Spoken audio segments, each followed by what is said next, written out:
Assalamualaikum warahmatullahi wabarakatuh. Seluruh sebangsa dan setanah air, jumpa lagi di channel Jaga Harlop itu. Semoga dalam keadaan sehat, tak kurang satu apa, rahmat barokah salam Allah curahkan untuk kita semuanya. Guru Gembul saat ini sedang podcast dengan Kiai Haji Madudin Usman Al-Bantani dan Kiai Haji Alwi Nur Alam dari Banten, terkait bagaimana polemik nasab saat ini, termasuk menyinggung masalah Hol Solo yang masyarakatnya datang dimobilisasikan. Selain daripada itu, menyinggung terkait dengan bagaimana kelanjutan masalah tesis polemik nasab Bani Pak Alwi saat ini yang notabene secara kultural masyarakat Nahdlatul Ulama mendukung atas tesis Kiai Haji Madudin Usman Al-Bantani, walaupun masih ada beberapa pengurus besar Nahdlatul Ulama kusnudon adanya habaib sebagai dzurriyyah Rasulullah Shallallahu Alaihi Wasallam. Sempat disinggung mengenai pergantian Haji Madudin Usman Al-Bantani sebagai anggota Lembaga Basul Masail PBNU. Menurut Kiai Jimat tidak dipermasalahkan karena justru beliau lebih konsentrasi untuk menulis, mengasuh santri dan menyerdaskan masyarakat terkait dengan bagaimana masyarakat lebih mengutamakan nguri-uri ataupun meneruskan perjuangan ajaran Wali Songo. Tentunya ini sangat diapresiasi ya untuk kita semuanya, bahwa walaupun diberhentikan dari PBNU sama sekali tidak mempengaruhi atau Imat legowo menerimanya dan bahkan akan konsen memberikan pencerahan kepada masyarakat luas. Baiklah, tidak berlama-lama, mari kita simak bagaimana podcast beliau Kiai Haji Madudin Usman Al-Bantani dengan Kiai Alwi Nur Alam dan Guru Gembul lewat video berikut ini. Sekali lagi mohon maaf, rekan-rekan mati Nusantara milik. Assalamualaikum warahmatullahi wabarakatuh. Kuriang misalnya, atau keturunan dari Kabayan si Barakoko, atau dari keturunan Nyi Iteng gitu, itu mungkin kita tidak ada motivasi untuk lebih jauh mengetahui apakah pengakuan mereka itu kepada Kabayan benar atau tidak. Tetapi yang mereka akui adalah sebuah nasab mulia yang yata'allaqu bil mu'minin wal muslimin, yang berkaitan dengan orang-orang Islam secara umum, yaitu nasab daripada Rasulullah SAW. Mereka mengaku sebagai keturunan daripada baginda Nabi besar Muhammad SAW. Tentu bagi setiap mukmin mempunyai legal standing untuk mempertanyakan, memverifikasi apakah pengakuan mereka ini betul ataukah tidak. Itu mungkin ini langsung ini teh punten ya, di awal langsung ada bahwa nasabnya itu salah, keliru, batil juga, tidak nyambung dan sebagainya. Ini klaim yang seperti ini kan klaim yang awal Pak Kiai sampaikan, tapi kan selama dalam kurun waktu 1-2-3 tahun belakangan ini juga ada bantahan-bantahan yang menyebutkan bahwa nasab ini diakui dan nasab ini tercatat dan nasab ini sah dalam syariah Islam untuk diakui. Ya, orang yang membantah kemudian bicara sendiri tanpa mau untuk dipertemukan dalam meja ilmiah, dalam meja perdebatan, di dalam meja diskusi. Data-data yang mereka dapatkan ini apakah memenuhi prinsip-prinsip ilmiah ataukah tidak, itu tidak bisa disebut mereka sudah membantah. Dan dari berbagai macam bantahan-bantahan kita ataupun melalui audio, visual dan sebagainya, itu saya sudah melihat bahwa apa yang telah mereka jawab, mereka bantah, terutama dari Rabita Alawiyah atau dari Habib-Habib, itu tidak bisa untuk menjawab daripada tesis saya, karena mahalun niza, titik diskusi kita atau titik gugatan itu adalah tidak adanya sumber dan fakta ilmiah yang bisa mereka bawa untuk memvalidkan, mensahihkan daripada nasab mereka, di mana saya menggugat bahwa nasab mereka tidak mempunyai sumber data dari pengakuan sosok tokoh yang diakui, yaitu Ahmad bin Isa. Mereka mengakui Ahmad bin Isa sebagai leluhur mereka. Ahmad bin Isa ini wafat tahun 345 Hijriah. Nah, apakah di tahun-tahun itu mereka ini mempunyai data-data yang sezaman atau data yang paling mendekati dari apa yang bisa mereka temukan untuk mengatakan bahwa memang Ahmad bin Isa ini mempunyai anak bernama Ubaidillah. Nama Ubaidillah inilah Pak Guru Gembul yang mereka jadikan sebuah ketersambungan nasab mereka dengan Ahmad bin Isa. Ahmad bin Isa ini telah terverifikasi di dalam kitab-kitab nasab abad ke-5, Tahdhibul Ansab, Al-Mazdi, Muntaqibatul Talibiyah, Sajalah Mubarakah, sampai abad ke-9 bahwa memang Ahmad bin Isa ini adalah sosok yang ada terkonfirmasi ada secara ilmu nasab. Kemudian dia juga telah terkonfirmasi hanya mempunyai 3 anak, yaitu Muhammad, Ali, dan Husain. Ini ada di dalam kitab Sajalah Mubarakah karya daripada Imam Al-Fakhr Razi, yang ditulis kitab ini sesuai dengan manuskrip yang ada, yaitu 597 Hijriah. Nah, kemudian kitab yang setelahnya yaitu abad ke-8, ke-9 dari kitab-kitab nasab itu tidak ada yang memverifikasi keluarga Habib ini Al-Atas, Asigab bin Sihab bin Yahya sebagai turun Nabi. Tidak ada sama sekali yang mencatat itu. Mereka mulai mengaku di abad 9 itu. Sementara di abad 9 itu sudah ada kitab nasab yang ditulis oleh ulama nasab, yaitu kitab Umdatul Talib Al-Kubra, Umdatul Talib Al-Usta, Umdatul Talib Al-Sughra. Tetapi tidak ada yang mencatat ketersambungan mereka pada Rasulullah.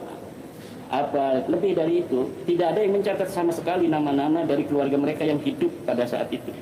Jadi bantahan itu saya kira hanya sebuah usaha untuk mengatakan kepada para mukibinnya bahwa mereka mempunyai jawaban, walaupun jawaban itu tidak bisa masuk dalam standar atau prinsip-prinsip ilmiah. Prinsip ilmiah dan standar kebenaran ilmiah itu tidak bisa.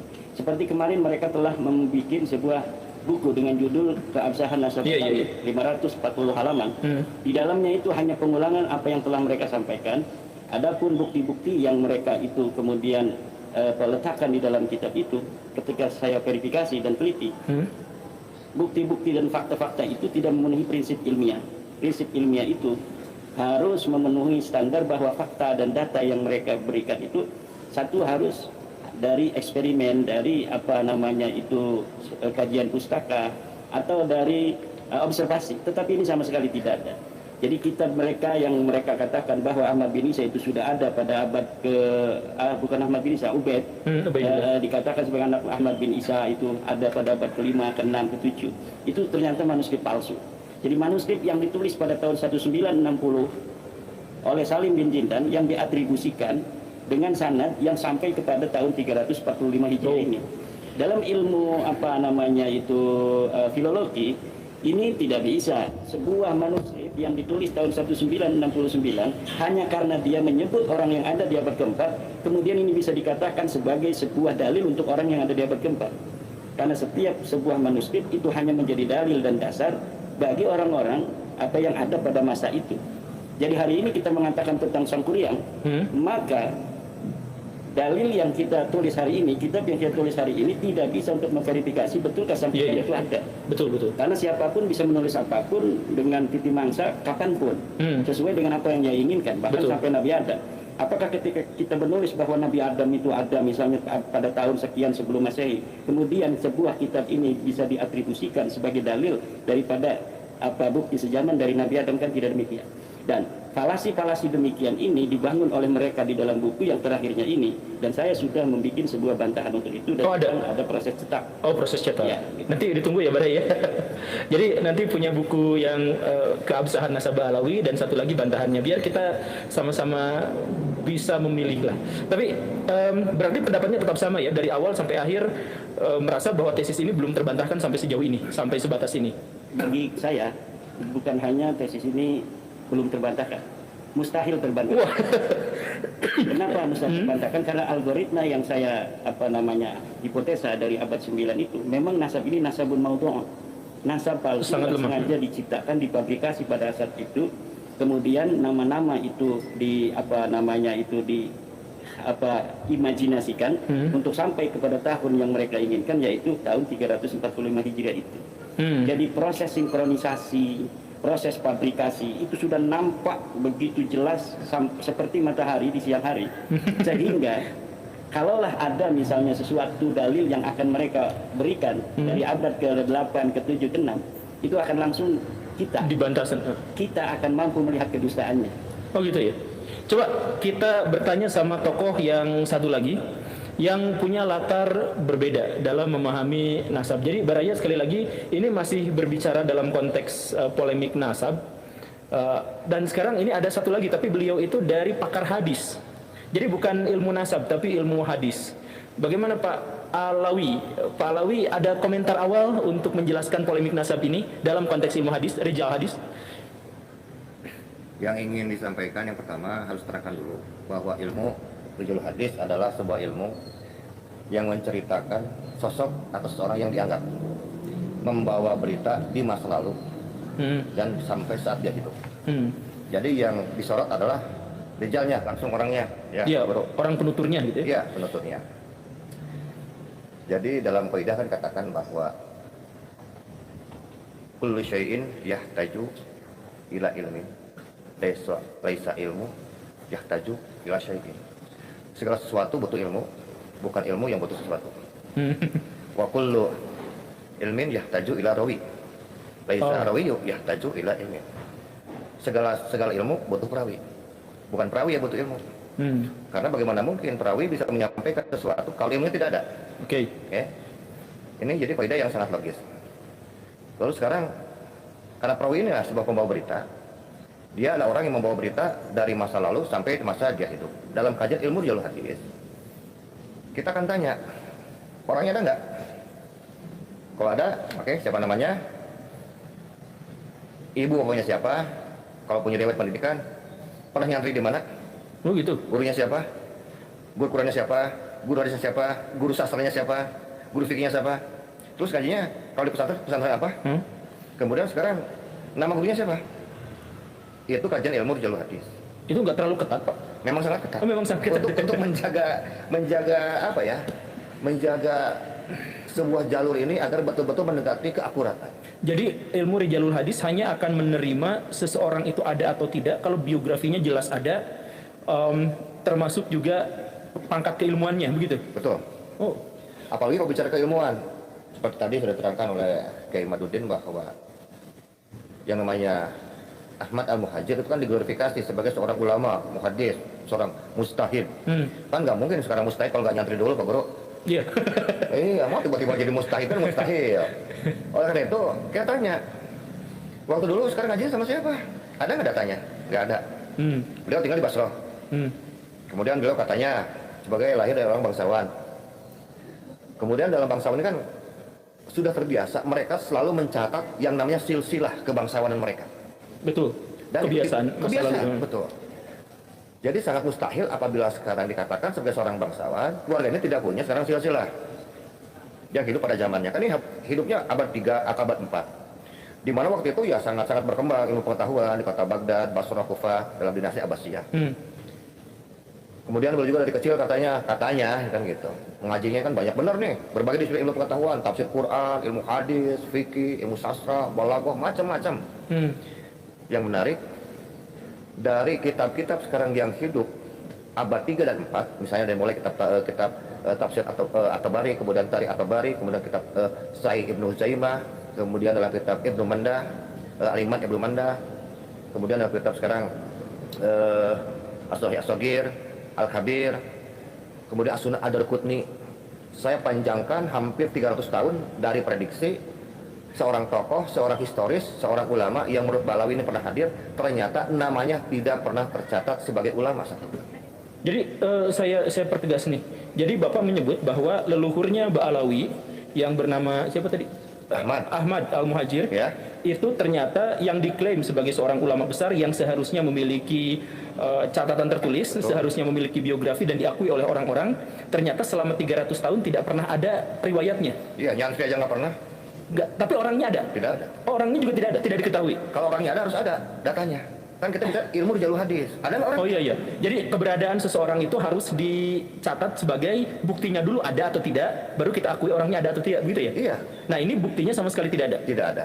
Sama sekali tidak ada. Nihil yang namanya jadi kepangkatan yang disematkan pada Ahmad Al-Muhajir itu memang betul-betul tidak ada. Jangankan mustahid, santai aja nggak tahu kok. Nyantri di mana, gurunya siapa, nggak ada. Ini klaim ini tuh betulan Pak bahwa Ahmad Al-Muhajir tidak pernah tercatat berguru pada siapa Betul. dan murid-muridnya siapa? Iya. Tidak pernah. Tidak pernah. Tapi catatan internal dari Ba'alawi itu ada mungkin Pak? Ya katanya, mereka katanya bahwa Ahmad Al-Muhajir pernah buat musnad, kumpulan-kumpulan, berarti kumpulan-kumpulan perawi.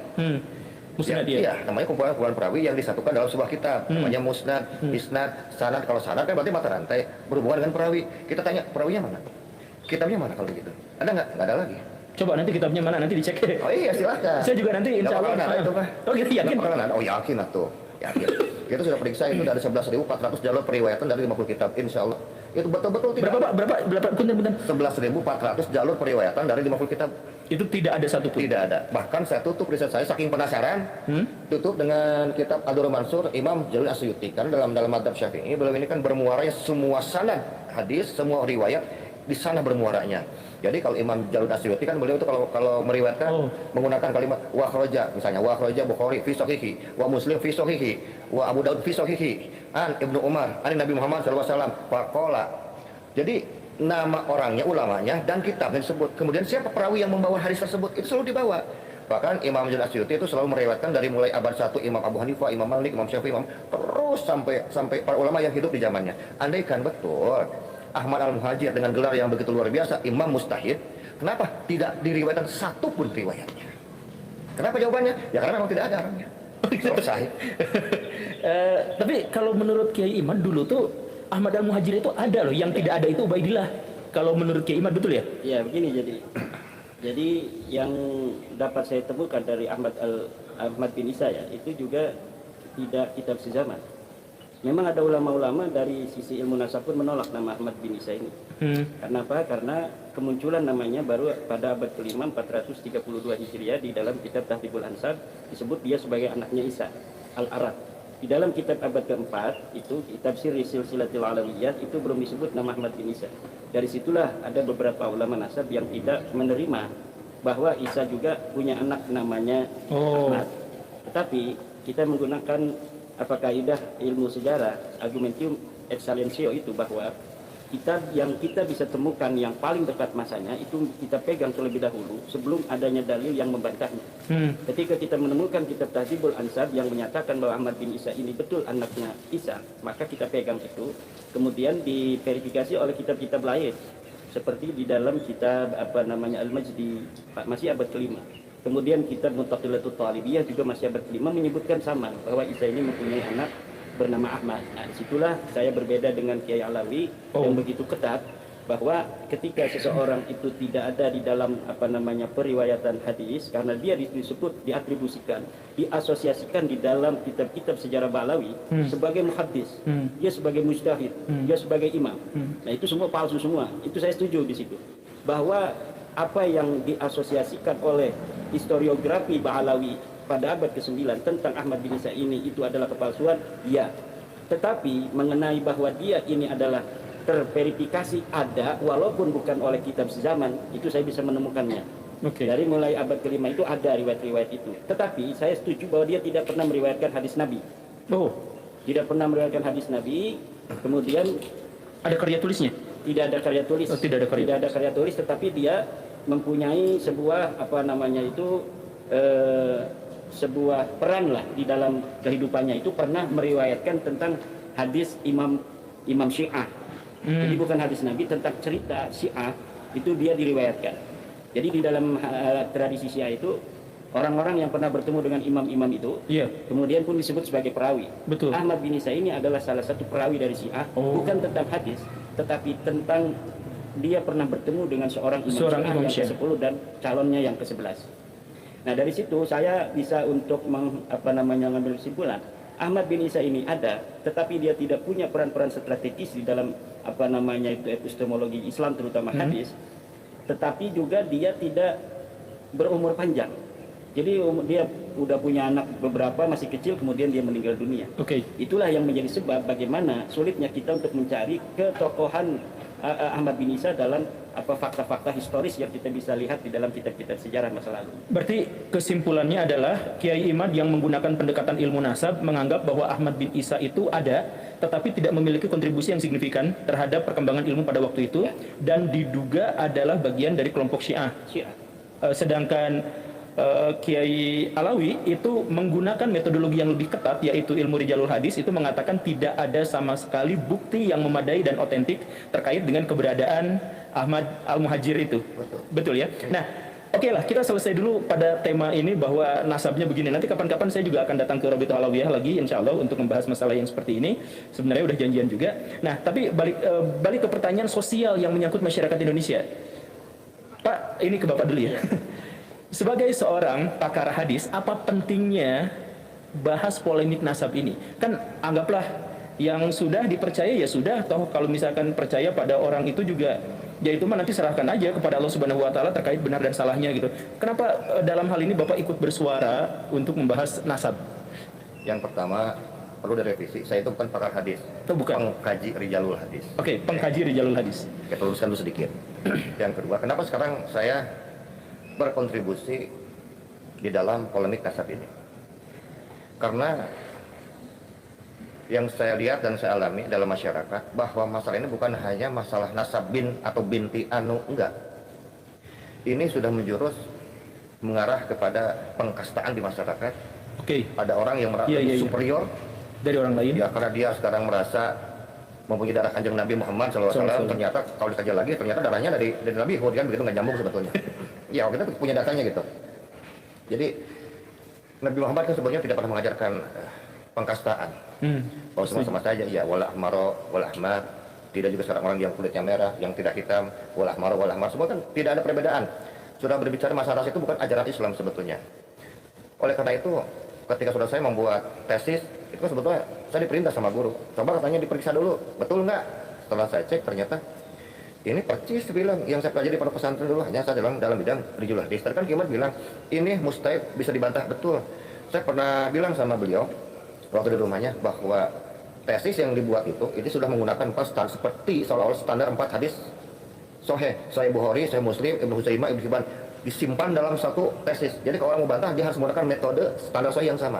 Nggak bisa menggunakan standar Sahih, Sunan, Mujam, Musnad. Itu nggak beda, itu beda level. Harus dengan metode yang sama. Jadi kalau misalnya Kimat sekarang mengatakan mustahil, bukan berlebihan, memang begitu. Harus jawab dengan metode yang sama. Tuh.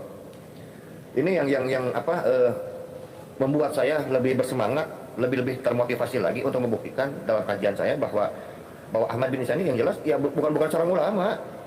Jadi terlalu diglorifikasi gitu. Karena riwayatnya Andri aja nggak pernah. Tapi kalau kita mau cek and recheck, kita bisa mendapatkan semua riwayat. Misalnya kalau misalnya dalam madzhab Imam Ahlussunnah, Imam Abu Hanifah, Imam Malik, Imam Syafi'i, Imam Ahmad bin Hanbal, dan imam-imam sebelumnya, sebab itu lahirnya sekarang di mana kita tahu. Iya. Pendidikannya seperti apa? Tahu. Hafal Qur'annya umur 6, 7, 8 tahun kita tahu. Iya. Itulah yang disebut dengan dalam kaidah itu kan begini. Kullu tarikin yahtaju ila rawi ma'al akhbaril lati yahmiluha bi tatabu'i. Setiap sejarah itu membutuhkan perawi bersama dengan berita yang dibawanya bitatabu secara estafet. Nah, iya. Estafet nggak boleh putus, nggak boleh munqati'un, tidak boleh putus. Kan yang kita tahu katanya abad 3 sama 4 lahir nih 2 orang antara Ahmad Al-Muhajir dengan anaknya Ubaidah bin Ahmad, jangan begitu. Abad 3 abad 4. Kan kalau kajian keimat kan semuanya sampai abad 9 awal kan semuanya sama. Ada 3 Muhammad, Ali Husain. 3 semua 3. Tiba-tiba muncul 985 Ali Sakron muncul, sekarang anaknya 4. Pertanyaan saya dalam riwayat hadis, ini Ali As-Sakron merujuk kepada kitab mana? Kok anaknya 4? Ada nggak? Nggak ada. Berarti bohong lagi. Itu nggak ada tuh yakin nggak ada? Oh iya, kalau ada tunjukin dong.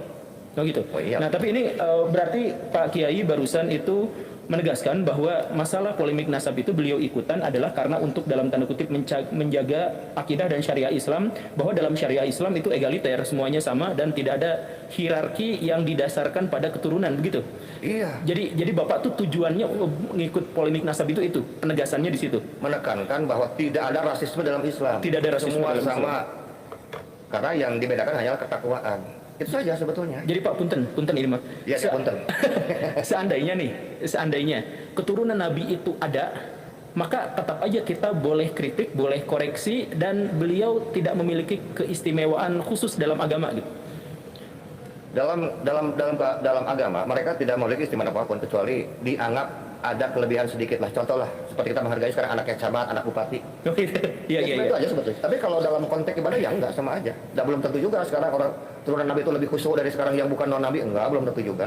Bahwa ada dalil, misalkan mereka biasanya mengemukakan kalau kita tidak percaya kepada mereka, maka kita tuh tidak dapat syafaat dari mereka gitu. Oh iya, kita bukan butuh syafaat dari mereka jawabannya. Gampang. Jadi nggak apa-apa ya. Iya.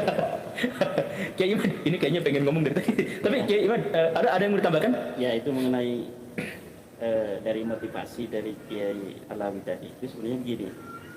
Jadi nasab atau keturunan Kanjeng Nabi itu mempunyai sebuah kekhususan. Dia itu laikun li ayyuk tadabi, mempunyai kelayakan untuk dijadikan suri tauladan.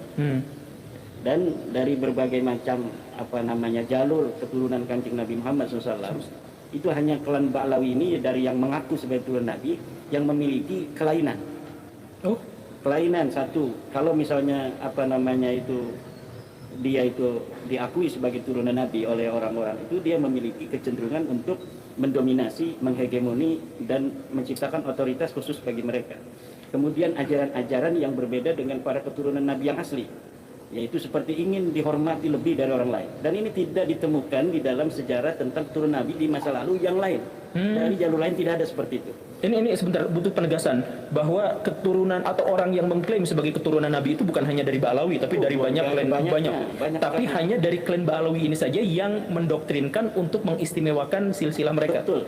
Yang lain itu banyak sebenarnya. Banyak dari berbagai macam jalur, bahkan Ba'lawi ini hanya satu klan kecil, walaupun banyak dia, tetapi memiliki ajaran-ajaran yang lain dari keturunan Nabi yang asli, seperti ingin dihormati lebih dari orang lain.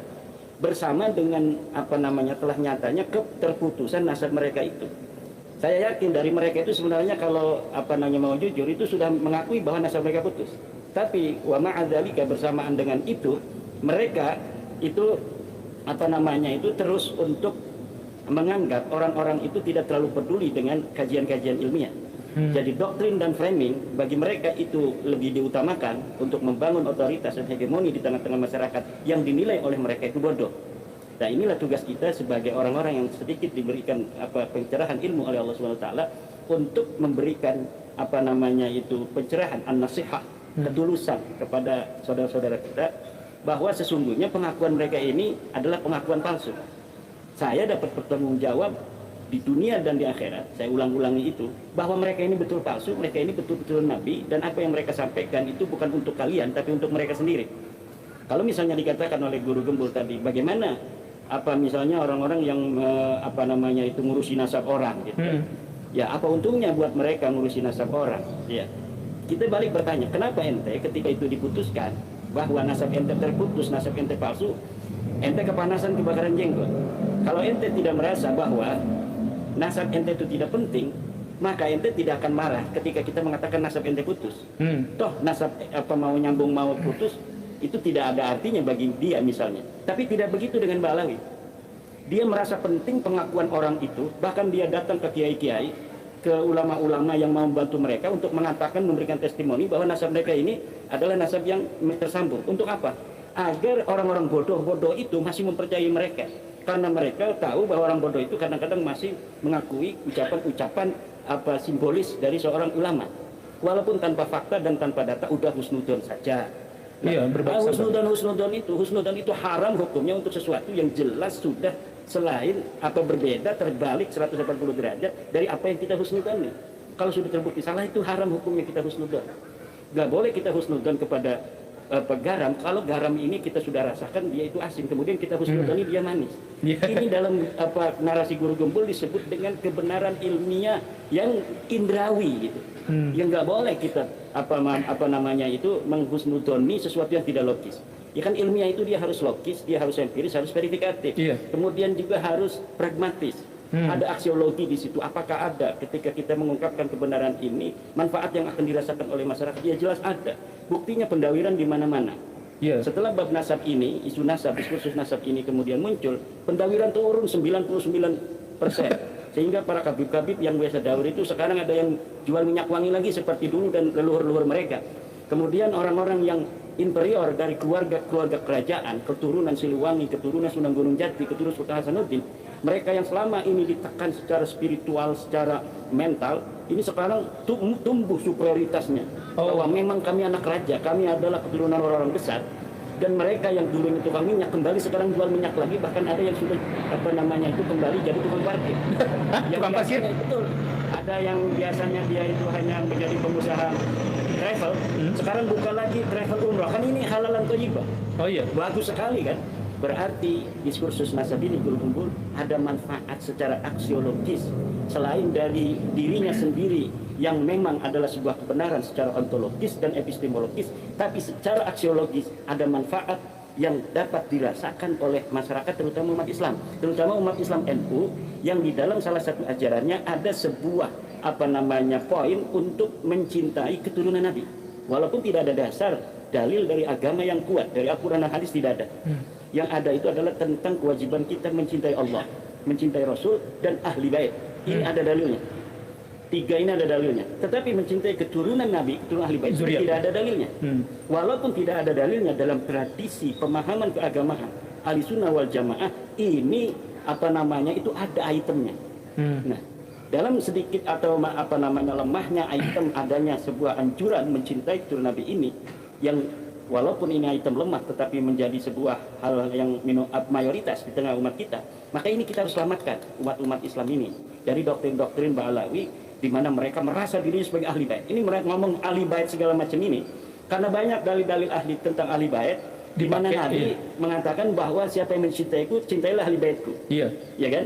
Nah, ini dipakai oleh mereka untuk diri mereka sendiri. Padahal hadis itu untuk Fatimah, untuk Ali, untuk Hasan dan Husain. Dan ini ada hadisnya. Sahabat bertanya kepada Rasulullah, "Ya Rasulullah, man qarabatukal ladina umirna bimawaddatihim." Ya Rasulullah, siapakah kerabatmu yang kami diperintahkan untuk mencintai mereka? Qala Aliyun wa Fatimatu wa Hasanun wa Husain. Fatimah, Ali, Hasan dan Husain, itu saja yang wajib. Siapa orang yang membenci empat ini secara epistemologis di dalam ajaran, seperti misalnya ajaran Khawarij, Nawasib, yang ada yang membenci Ali, ada yang membenci Fatimah, ada yang membenci Hasan dan Husain, ini adalah orang-orang yang sama saja meninggalkan kewajiban dari madmun hadis, di mana di dalam hadis ini dikatakan wajib mencintai mereka. Dan ini sebenarnya adalah ada di dalam diskursus teologis masa lalu antara Syiah, antara Nawasib, ya antara yang sekarang Nawasib itu mungkin anak buahnya itu seperti Khawarij, Wahabi dan lain sebagainya itu. Nah, itu diskursus semacam ini kemudian yang kita baca dari kesejarahan masa lalu itu sebenarnya di dalam setiap diskursus, walaupun ada efek-efek samping seperti adanya saling benci membenci, saling caci mencaci, tetapi keilmuan pada saat di mana diskursus itu muncul itu luar biasa. Jadi meningkatkan daya kreativitas dan produktivitas ulama pada masanya. Coba aja kita secara secara fakta. Hari ini ada ulama-ulama dari Malaysia yang membantah tesis saya dengan tulisan, saya sudah bantah. Kemudian dari Tarif, kitab, ada dari Mekah, ada dari ulama-ulama lokal seperti Syekh dari Sukabumi, Syekh Abdullah Mukhtar, ada dari Kiai Qurtubi, ada dari Hanif Alatas, ada dari Kiai Cianjur, Kiai Deden. Itu bikin kita berbahasa Arab. Jadi apa? Diskursus itu sebetapapun memang ada efek sampingnya secara sosiologis, tetapi itu nilai-nilai kemanfaatannya luar biasa. Selain luar biasa untuk mengungkapkan kebenaran ilmiah, untuk menyatakan bahwa Ba'alawi ini memang bukan cucu Nabi. Dari 4 minimal itu, pertama nasab, kemudian sejarah, tes DM, akhlak aja itu tidak matching untuk dikatakan sebagai cucu Nabi. Iya. Itu menurut saya ya. Oke. Nanti kita garis bawahi yang bagian itu. Tapi balik lagi ke Ustadz Kiai Alawi. Tadi Kiai Imad menyampaikan bahwa bukan hanya Ba'alawi saja, tetapi ada banyak klan-klan yang mengaku berasal dari keturunan Nabi. Menurut ilmu Rijalul Hadis, sampai sejauh mana keotentikan dari, kan kalau misalkan yang Ba'alawi tadi langsung dinyatakan selesai, itu tidak ada buktinya, tidak kelihatan biografinya, tidak ada karyanya, tidak ada. Nah, klaim-klaim yang lain itu bagaimana? Klaim-klaim yang lain yang kita selidiki, kita teliti, seperti nakobah ashraf yang di internasional di luar negeri ya, Pak Lumbur. semenjak mereka berdiri mereka sudah punya manuskrip. Aneh nggak sekarang? Sekelas Robert Alawiyah baru kelabakan sekarang baru cari manuskrip. Kenapa? Gitu. Oh iya, karena memang nggak punya naskah aslinya. Satu. Tapi yang lain, nakobah yang lain itu ada manuskripnya. Ada. Nah, kalau dalam ilmu rujuk hadis itu harusnya, karena kan nakobah itu kan sebuah lembaga yang mensahkan sekarang sebuah nasab. Kalau sekarang perorangan kan katanya ada nakib. Kalau dalam ilmu rujuk hadis, kalau dengan syarat bil tabung estafet, ya kan dari zaman ke zaman, anggap aja nih abad 3 sampai abad 9 gitu ya, saling mengesahkan. Jadi biar ini betul loh jalurnya. Ada yang mengesahkan, harusnya ada kalimat misalnya hadasana nakib Ibrahim, hadasana nakib Sulaiman, hadasana nakib Ahmad, kola hadasana nakib Ubaidillah misalnya. Jadi ini ada nakib yang mengesahkan dari satu zaman ke zaman yang lain. Pensahan, isbat namanya itu. Pertanyaannya, Pak Alawi punya nggak isbat kayak begitu? Nggak ada. Kenapa nggak ada? Kenapa nggak ada? Kenapa itu tidak ada? Ya, sesuai dengan bukunya katanya sukroh, koma istipadoh, dan disahkan oleh ulama-ulama di zamannya. Zaman siapa? Mana isbatnya? Jadi klan-klan yang mengaku sebagai keturunan Nabi, yang mengaku sebagai Habib dalam tanda kutip, itu yang lain ada manuskripnya kecuali Ba'alawi ini justru. Iya, dan manuskrip yang lain itu nggak pakai gelar Habib, pakainya Sayyid atau Syarif. Waktu kemarin saya podcast waktu di Manim Ali, 3 hari kemarin, beliau membuat kitab Taurah abad 3. Jadi untuk keturunan sekarang Bani Ismail bin Ibrahim alaihissalam itu dikatakan Sayyidus Syarif, hanya 2, Sayyid dan Syarif untuk keturunan dari Nabi Ismail alaihissalam, bukan dari Ishak. Ismail semua Sayyid Syarif semua. Nah, salah satu pengklaiman mereka Habib itu dari dulu sudah ada. Nah, ini salah satu dalil ya, saya bacakan sedikit nih. Wa qala Razim bin Ubaid kuntu inda Ibnu Abbas radhiyallahu anhu fa'ti Ali Zainal Abidin bin Al-Husain faqala Ibnu Abbas marhaban bil Habib ibni Habib. Orang sepintas, oh ini ada. Oh, kita bedah sedikit ini hadisnya.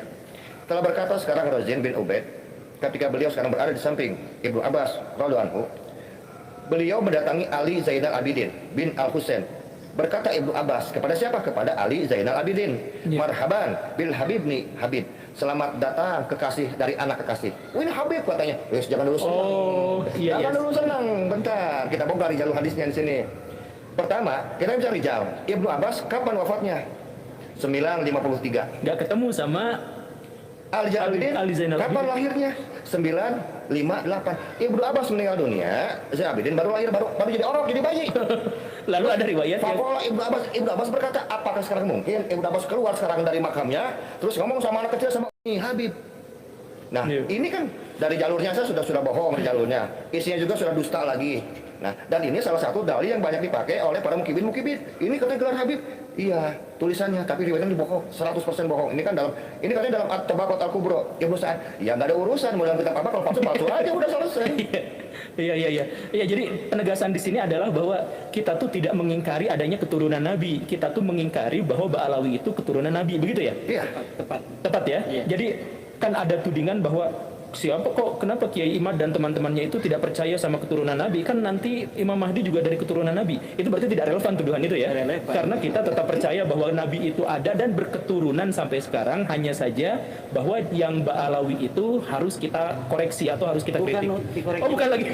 Memang harus diputuskan oleh negara bahwa dia bukan keturunan Nabi. Aduh, iya, oke. Diputuskan kenapa? Karena sudah terverifikasi kajian nasab dan sejarah itu dengan tes DNA mereka yang tidak menunjukkan mereka orang Arab Aceh. Jangankan mereka sebagai keturunan Nabi Muhammad SAW, jalur laki-laki, sedangkan mereka pun tidak terverifikasi sebagai orang Arab. Bagaimana orang yang mengaku turun Nabi yang seorang Arab itu adalah seorang, ya itu, bagaimana seorang yang terverifikasi bukan sebagai orang Arab mengaku sebagai turun Nabi? Ini mustahil. Tapi Kiai, ini masuk ke wilayah yang sensitif secara pribadi. Sekarang itu masalah polemik itu pada akhirnya di kalangan masyarakat tidak selesai.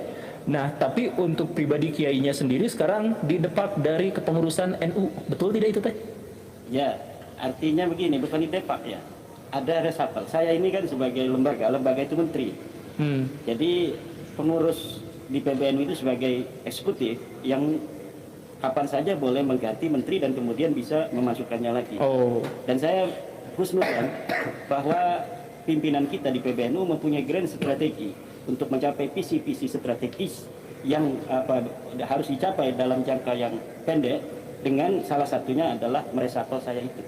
Jadi ada grand strategi yang ingin dicapai oleh PBNU terkait dengan penguatan organisasi, baik yang berkaitan langsung dengan Balawi atau yang tidak berkaitan langsung, yang dimana di situ dibutuhkan saya tidak berada di lembaga terlebih dahulu. Jadi itu biasa-biasa saja. Oh biasa. Jadi itu kan punten ya. Itu dirayakan Pak Ustadz, Pak Kiai, dirayakan di mana-mana. Kiai Imaduddin dipecat lebok. Ya, mereka tidak tahu kalau 99% pengurus PBNU itu tidak percaya nasab Balawi. Oh serius? Serius. Itu bisa Bisa diverifikasi. silakan nanti ya. 99% petinggi-petinggi Pengurus pengurus Nahdlatul Ulama itu sudah tidak lagi percaya pada kalau tidak Balawi. percaya silahkan disurvei. Oh, silakan. Nah, ini tantangan nih. Survei yang kredibel. Lembaga survei biasa untuk presiden-presiden. Coba survei seluruh Indonesia para petinggi-petinggi NU di setiap tingkatan, apakah mereka percaya nasab Balawi? Berapa persen yang percaya dan berapa persen yang tidak percaya? Kenapa? Karena saya ke bawah. Siapa yang mengundang-undang saya itu untuk memberikan ceramah-ceramah? Itu pengurus-pengurus NU. Tapi itu kemarin Haul Solo penuh kok. Itu penuh oleh mobilisasi. Mobilisasi. Bus banyak itu di berbagai macam titik lokasi untuk diarahkan datang ke Solo Raya itu. Oh, ya berarti pada bagian ini Kiai Imad mengatakan bahwa orang-orang Nahdlatul Ulama secara umum sudah sadar dan tidak lagi percaya pada klaim Habib dari Ba'alawi itu. Ya karena saya orang NU, saya ada di bawah, saya mempunyai relasi dengan berbagai macam tingkatan di pengurusan NU, bahkan sampai PBNU. Kebanyakan mereka tidak percaya nasab Balawi. Jadi ini di dalam tanda kutip ya, di reshuffle itu bukan dipecat, disingkirkan, dijauhkan dari umat, bukan. Tapi sebenarnya adalah Kita masih SMS-an dengan sekjen. oh gitu. Nah begitu Baraya ya kurang lebihnya. Ini waktunya udah kayaknya hampir sejam dan punten Baraya ini tuh tadi tuh ada pesawat lewat, ada kita tuh kegerimisan tadi teh. Tapi udah gimana lagi, udah podcast saya mah kayak gini atau gimana? Tapi ini ada beberapa hal yang harus disampaikan di akhir nih menjelang tutup obrolan ini. Kita ngobrol dulu sama Kiai Alawi ini. Kiai, kalau umat pada akhirnya percaya pada Ba'alawi dan atau tidak percaya pada Ba'alawi, apa konsekuensinya terhadap kaum muslimin secara umum? Coba kalimat yang lebih khusus lagi, percaya sama Balawi sebagai apa dulu? Nah ya, sebagai keturunan Nabi ya. Gitu. Iya benar-benar. Untuk umat yang percaya sekarang bahwa Balawi sebagai keturunan Nabi, sebetulnya nggak ada keuntungan untuk Balawinya, tapi kerugian untuk umatnya. Satu. Justru yang lebih diuntungkan adalah orang-orang sekarang yang tidak percaya terhadap mereka, terhadap Balawi sebagai zuriyah Nabi melalui hasil riset, hasil penelitian. Islam itu kan agama yang ilmiah, agama yang menuntut riset. Mana buktinya? Contoh, dalam Al-Quran Allah menyatakan, Alhamdulillah minasyaitonir rajim, ya ayyuhallazina amanu in ja'akum fasiqun binnabain fatabayyanu. Cek dan dicek. Padahal sesungguhnya bukan cek and recheck. Kalimat yang lebih dalam itu Fatabayyanu itu apa? riset. Oh, fatabayyanu itu riset. Penelitian pakai wau dan alif mulazamah, jadi riset terus-terusan kata Allah. Penelitian terus-terusan. Kalau nggak tanpa riset, kamu akan membodohi sebuah kaum, sebuah komunitas dikarenakan kebodohanmu. Jadi orang yang nggak mau riset orang bodoh kalau Al-Quran. Yang tidak mau riset bodoh. Siapa saya nunjuk itu nunjuk ini penting gitu. Ya. Nah inilah yang menarik bahwa ke depan Kiai Imad mengatakan bahwa mereka kan bukan orang Arab acan kan begitu. Iya memang betul. Bahkan kemarin dengan Profesor Manahem Ali saya katakan, Prof saya bilang sebelum podcast, ini sepertinya ada pembalikan tentang penisbatan antara kata Arab Aribah dan Arab Musta'ribah saya bilang. Selama ini kan orang Yaman menganggap diri mereka Arab Aribah, Arab murni. Enggak, saya bilang, kok bisa? Kiai katanya enggak begitu. Ya, riset saya menunjukkan sebaliknya. Karena Arab Aribah itu kan asalnya dari Nabi Ibrahim. Dalam kitab-kitab tua, Nabi Ibrahim kan disebutkan sebagai turunan sekarang Muzarrab, Muzaribi, Musta'rib, Ya'rib. Apa kalimat akhirnya? Arab kuno. Makanya wajar turun sekarang ke anaknya Nabi Ishak dan Nabi Ismail adalah orang Arab. Jadi Bani Ibrahim itu adalah orang Arab kuno asli. Dan terbukti sekarang dengan ilmu biologi modern, dengan DNA, apa grupnya? J1 untuk orang Arab. Betul. Orang Yaman yang mengaku sekarang Arab Aribah ternyata Arab Musta'ribah. Arab yang diarabkan. Mana buktinya? Apa grupnya? G. Betul enggak? Jadi sudah lama ada pembalikan julukan seperti itu. Jadi orang Arab ya tetap aja dengan J1-nya. Dan ini sudah bukan puluhan tahun, ini sudah 100 tahun lebih ini. Penjulukan Arab Aribah dengan Arab Musta'ribah. Buktinya tes DNA. Tetap J1 orang Arab itu. Dan tidak semua sekarang yang J1 berhak mengklaim sebagai zuriat Nabi Muhammad. Berhak apalagi apa grupnya kejauhan. Oke, sip. Nah ini terakhir dari Kiai Imad, barusan terakhir dari Kiai Alawi. Kiai Imad, apakah berarti tujuan Kiai Imad dalam tanda kutip ya itu sudah tercapai, di mana sebagian besar masyarakat tidak lagi percaya pada Ba'alawi, dan bahkan di kalangan NU sebagai satu-satunya ormas besar di Indonesia yang masih mengakui Ba'alawi itu pun terpecah dan bagian terbesarnya sudah tidak lagi percaya. Nah ini tuh berarti tujuannya selesai atau ada tujuan berikutnya, kalaupun itu dianggap sebagai sebuah tujuan gitu? Sebenarnya sudah, dengan masyarakat sekarang sudah mengetahui, terutama warga NU, bahwa Ba'alawi bukan turun Nabi, sudah selesai. Tapi karena ada masih upaya-upaya yang pelayan fiktif dan juga upaya-upaya framing falasi yang dibangun oleh orang-orang yang masih berusaha untuk membuat masyarakat bingung dengan kesimpulan yang ilmiah, kemudian dibentuklah atau diciptakan manuskrip-manuskrip palsu. Ya saya kira diskursus ini akan makin menarik, akan makin terus menjadi tetap masih masuk ke dalam, masih jadi polemik gitu ya? Masih jadi polemik yang viral gitu. Kemudian akan lebih bisa untuk mengangkat hal-hal yang masih sekarang ini tersembunyi dari berbagai macam penyimpangan-penyimpangan Ba'alawi, termasuk beberapa ajaran-ajaran yang sekarang mulai terverifikasi. Banyak para santri-santri Nahdliyin yang bukan hanya masalah nasab, tapi mengenai kitab-kitab yang selama ini mereka baca, seperti Bugyatul Mustarsyidin yang biasa dibaca oleh para santri-santri. Sekarang santri-santri itu di YouTube sudah saya lihat banyak yang mempermasalahkan kitab Bugyatul Mustarsyidin, sebuah kitab karya Ba'alawi di abad ke-13 Hijriah, abad ke-14, 13-14 Hijriah, Abdurrahman Al-Masyhur, di mana dulunya kitab kumpulan fatwa ini adalah salah satu kitab mu'tabarah di kalangan para ulama pesantren. Ketika ada menghadapi masalah dalam basul masail, kitab ini menjadi sebuah salah satu rujukan. Tetapi kemarin saya lihat di YouTube itu banyak santri-santri kita yang muda-muda itu mempermasalahkan kitab Bugyatul Mustarsyidin, karena ternyata selain di situ membahas tentang berbagai macam masalah fatwa-fatwa keagamaan, itu ada doktrin-doktrin yang didapat diselipkan di belakang kitab itu. Jadi menjelang kitab ini berakhir, beberapa lembar sebelumnya itu banyak doktrin-doktrin tentang keunggulan klan Ba'alawi dan bagaimana kaul-kaul Ba'alawi dari ulama-ulama mereka itu lebih tinggi dari ulama lainnya. Iya. Bagaimana dalam bab kafa'ah, bagaimana dalam bab mujaddid, mereka itu mengurut mujaddid ya kebanyakan dimasukkan Ba'alawi. Iya. Nah terus dalam kitab An-Nahlul Mawrud, para kiai-kiai muda kita itu kemudian terungkap dari apa yang mereka baca, bahwa ada ajaran-ajaran yang non syariah, seperti boleh memegang wanita segala macam. Pasar ada, itu sudah saya lihat itu YouTube-nya di mobil tadi. Ya di kitab Ba'alawi. Di kitab Ba'alawi namanya An-Nahlul Mawrud. Kemudian di dalam kitab-kitab yang lain seperti Asma al-Masra'ur Rawi, kitab Al-Ghurar, kemudian kitab Al-Burqatul Musyiqqah. Bagaimana itu halusinasi, imajinasi masuk dalam kitab-kitab itu. Jadi hal-hal yang bersifat mistis itu masuk dalam itu yang tidak bisa terverifikasi secara data ilmiah. Dan saya kira ini dengan adanya polemik nasab yang sampai saat ini masih terus menjadi perbincangan publik dan menjadi ketertarikan masyarakat untuk kemudian ikut berkontribusi di dalam polemik ini dengan berbagai macam tingkat sesuai dengan kemampuan ilmiahnya. Ada yang dia itu bikin YouTube, ratusan itu orang bikin YouTube tanpa ada koordinasi. Mereka bicara sendiri tentang batalnya nasab Ba'alawi sesuai apa yang mereka pahami. Ada yang hanya mengambil dari pidato saya, pidatonya Kiai Alwi, kemudian disebarkan. Dan ini jumlahnya ratusan, dan ini tidak ada sebuah organisasi khusus yang menjadi dirijen untuk semua itu. Mereka ini inisiatif aja sendiri semuanya. Sendiri. Kemudian indikasi yang keduanya dari apa yang telah saya ungkapkan, bahwa masyarakat ini mayoritas sudah mengerti dan memahami, bahkan menghakimi sendiri bahwa Ba'alawi bukan cucu Nabi berdasarkan pengalaman-pengalaman negatif dan sisi bisnis, dari sisi pergaulan mereka dengan Ba'alawi.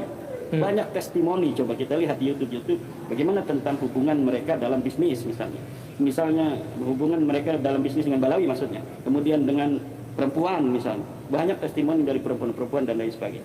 Ini semua di rangkaian ini kemudian dijadikan sebuah tasbih yang diputar oleh masyarakat untuk dijadikan dalil bahwa memang mereka ini benar-benar bukan sebagai keturunan baginda Nabi Muhammad SAW.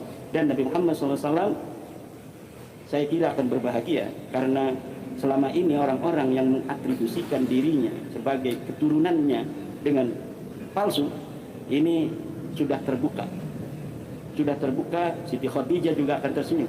Banyak secara ilmiah yang memberikan sebuah testimoni spiritual kepada saya bagaimana mereka bertemu dengan Ibunda Khadijah, bagaimana mereka bertemu dengan Sayyidina Muhammad SAW, bagaimana mereka bertemu dengan kasih-kasih Allah, kemudian menyatakan hal yang sama, tidak dapat diverifikasi tetapi bisa untuk jadi landasan bagi mereka sendiri untuk kemudian mengatakan dan memberikan sebuah kemantapan kepada keluarga mereka bahwa betul Mbak Lawi ini bukan sebagai turunan dari baginda Nabi besar Muhammad SAW. Ya. Ya, tapi pada bagian akhir yang Bapak-Bapak sampaikan tadi itu memang kalau keresahan saya secara pribadi itu sih. Jadi ada dari klan Ba'alawi itu yang banyak menceritakan tentang keutamaan-keutamaan dirinya sendiri. Ada yang bisa terbang, di absen satu-satu, ada yang bisa bertemu dengan Nabi setiap hari dan dijadikan dijadikan konsultasi untuk pengobatan Nabi. Ya banyak cerita-cerita yang semacam itu. Ya tapi Baraya tentu saja kalau misalkan Baraya mau berdiskursus, mau berdialektika silahkan lanjutkan saja, tapi jangan ada kebencian. Tanpa kebencian kita sepenuhnya punya itikad yang baik, punya itikad yang tulus. Mau yang pro mau yang kontra pun sebaiknya memang didasarkan pada kecintaan kepada agama, kecintaan kepada kebenaran. Nanti insya Allah dalam waktu dekat saya tuh udah janjian juga, saya juga pengen berbicara terkait dengan hal ini. Dan sejujurnya Baraya harus digarisbawahi ya bahwa penerimaan Ba'alawi misalkan Rabitul Alawiyah terhadap saya juga baik-baik saja, terhadap Kiai Imad juga baik-baik saja, dan kita memang diskusinya adalah diskusi ilmiah. Jadi nggak usah pakai sentimen-sentimenan. Kalau misalkan mau pakai sentimen itu justru yang akan menghancurkan. Siapa yang menggunakan sentimen biasanya juga tidak akan diterima secara panjang lebar oleh masyarakat. Jadi dalam satu hal kita tetap menjaga kerukunan, persahabatan, kebaikan dan sebagainya. Tetapi di sisi lain bahwa kita tetap harus menghidupkan diskursus ilmiah. Gitu kurang lebih ya. Sebuah pengumuman kecil Kiai bahwa mertua saya 2 hari yang lalu meninggal dunia. Innalillahi wa inna ilaihi raji'un. Dan beliau itu suka ikut ziarah-ziarah rombongan bersama Ba'alawi, bersama Habib-Habib itu. Dan saya di sini adalah orang yang mengkritiknya, tapi tidak jadi masalah. Saya juga misalkan dianggap sebagai orang yang bagaimana sahabat terdekat saya, sampai sekarang itu adalah seorang yang disebut sebagai Wahabi. Tapi kita tetap berteman dan bertukar pikiran. Jadi kita boleh panas-panasan dalam perdebatan, tapi hati kita tetap bersatu dalam ukhuwah Islamiyah. Itu pesan saya aja. Terima kasih karena sudah menyimak. Kami rasa hilang. Pak pindah ke sana. Terima kasih karena sudah menyimak. Saya Guru Gembul dan Kiai Alawi dan Kiai Imad pamit karena sebentar lagi mau hujan lagi. Assalamualaikum warahmatullahi wabarakatuh.